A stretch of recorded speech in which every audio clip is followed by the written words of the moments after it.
Hello everyone, and welcome to today's math video where we will be discussing the distributive property of algebra.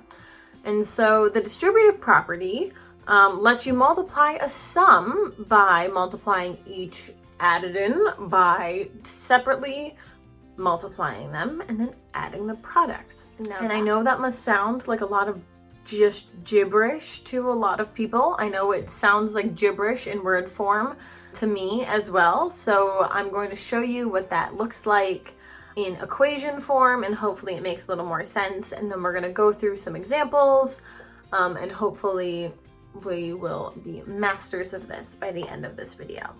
Tips before we begin. So usually we use the distributive property because the two terms inside the parentheses cannot be added together because they are not like terms.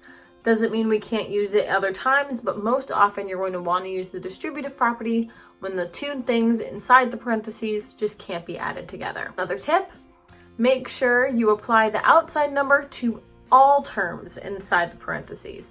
Make sure you're not missing anything inside there because then you won't get the right answer. This is what the distributive property of algebra looks like in equation form. So this reads A times the quantity of B plus C equals AB plus AC. So why is this? Now we are going to do what we call distribute the A.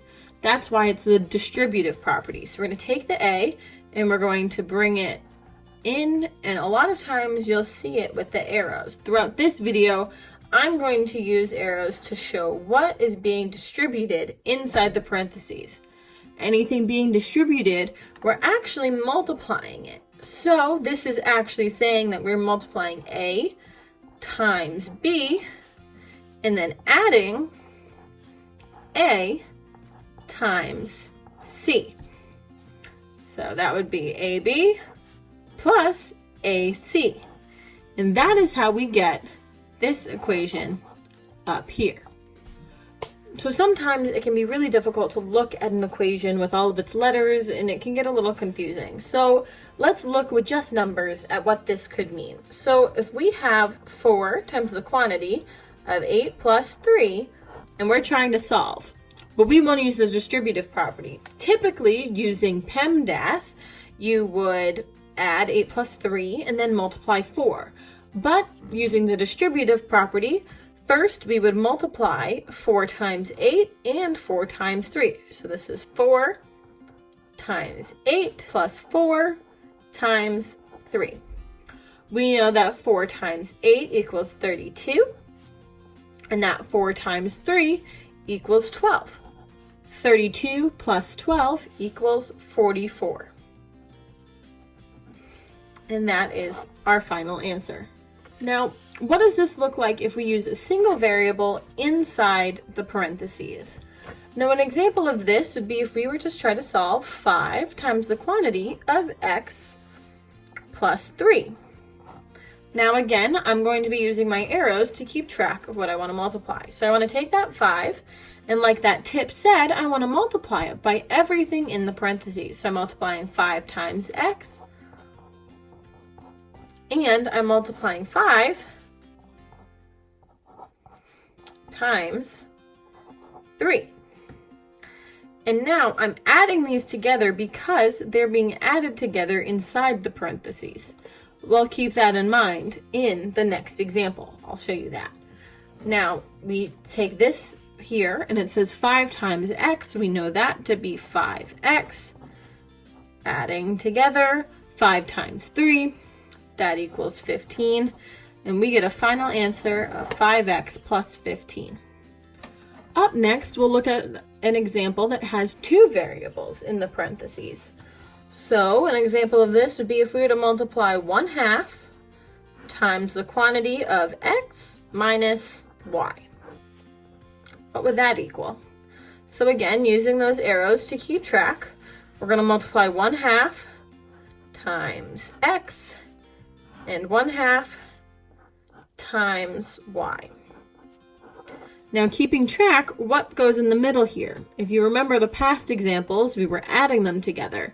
But if you look, x minus y is in the parentheses. Therefore, we want these two to be subtracted. Whatever is happening in the parentheses is what happens outside of the parentheses when you distribute. So now we multiply the two separate terms. We have 1/2 times x, which equals 1/2 x. Still subtracting. 1/2 times y equals 1/2 y. And that is our final answer. Now we're going to look at an example with the variable outside the parentheses. So that would look like y times 6 minus x. What does that equal? Again, using our arrows to keep track, y times 6. Again, subtraction here, so we're going to subtract, arrow, y times x. Y times 6 would be 6y. You always put the number first, remember that. We're going to subtract. Y times x would be xy. And there is your final answer. So now we're going to look at an example with the variable both inside and outside the parentheses. So this one is going to get a little bit more challenging, but I think you all can handle it. So that would look like x times the quantity of x minus 6. Again, we're going to use our arrows to keep track. So you're going to have x times x, subtraction inside the parentheses, so subtraction outside the parentheses, and then x also being distributed inside. We have x times 6. X times x does not equal 2x. X times x would be x squared, and then x times 6 equals 6x. And there is your final answer. So that's a lot of the different scenarios that you're going to see the distributive property coming into play. You're going to see one, either number or variable, whatever it may be, then parentheses, and then something inside the parentheses. That could be something as simple as two numbers being added together, two variables being added together, one number, one variable, any combination. And we went through a bunch of those today. That is how we generated this A times the quantity of B plus C formula. And just to review, we're going to keep our arrows to keep track. And you're going to multiply A times B. There's a plus inside, so there's a plus outside. A times C from that distribution. And now we have AB plus AC. And that's the format for no matter what form one of these problems comes up in.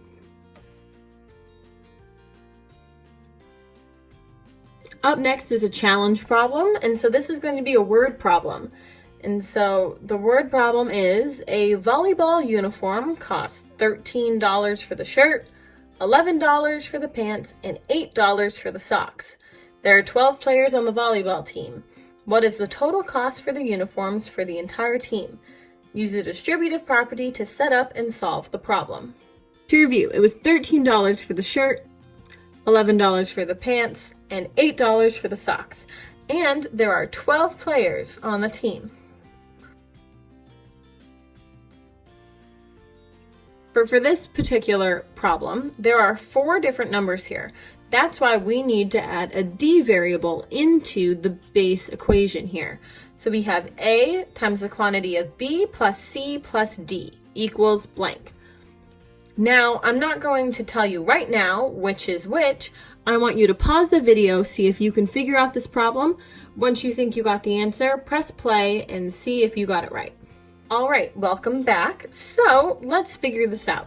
So we know that there are 12 players on this volleyball team, and each player needs their own shirt, pants, and socks. That means that the total price of these 3 things added together needs to be multiplied by 12. That should give you a hint of which of these numbers goes where in this equation. So if you guessed that 12 would be A on the outside, the number of players, you would guess correctly. The rest of the numbers don't necessarily matter because they're all being added together inside the parentheses, but I'm going to put them in the order that they showed up in the word problem. So 13 plus 11 plus 8. And now, because we're using the distributive property, we're going to use our arrows to keep track of what is being multiplied. And so if we're thinking about this in the context of the word problem, they need to order 12 shirts for the volleyball team. So that's 12 times $13. So we have 12 times 13 plus, we also need 12 pairs of pants. So that's 12 times $11 plus 12 pairs of socks. So 12 times 8. So we know that 12 times 13 equals 156. 12 times 11 equals 132. And that 12 times 8 equals 96. And so now we're going to add these three numbers together. We have 156 plus 132 plus 96 equals 384. And so because this is a word problem, you want to make sure you are using your units. So it is $384 is our final answer for this word problem. That's all for our video today, everyone. So thank you for joining me. Now that you've watched this video, you can now state the equation for the distributive property. You can solve problems with one variable, more than one variable, and you know how to solve problems no matter where that variable is placed within the equation. And also, you know how to use the distributive property within a word problem. So good job and keep working hard.